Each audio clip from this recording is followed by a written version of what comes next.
ஆர்மோகிராஃபி. இதுனா ஒரு ஆர்மோகிராஃபி. இதை பார்க்கும்போது உங்களுக்கு நம்பர்ஸ் அப்படியே கொலாஜ் பண்ண மாதிரி இருக்கும். இது நான் எப்படி செஞ்சேன்னா, ஒரு பேப்பர் எடுத்து 3 சென்டிமீட்டரை எடுத்துக்கிட்டேன். அது அந்த 3 சென்டிமீட்டர்ல ஒரு டாட் வச்சு அந்த டாட்ல வந்து லைன் போட்டுச்சு.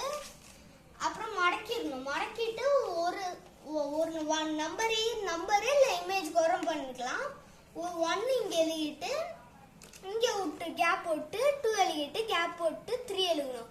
அப்படியே கேப் போட்டு நம்பர்ஸ் அப்படியே எழுதிட்டே போகணும்.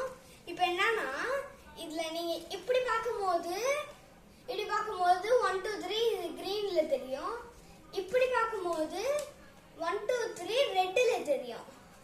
இதுல என்னன்னா, இதனா மம்மி டாடி சாக்லேட்ல யூஸ் பண்ணிருப்பாங்க. இந்த சாக்லேட் நீங்க 19 கிட்ஸ்ல சாப்பிட்டுருப்பீங்க. இது இப்ப மம்மி இப்படி பார்த்தா மம்மி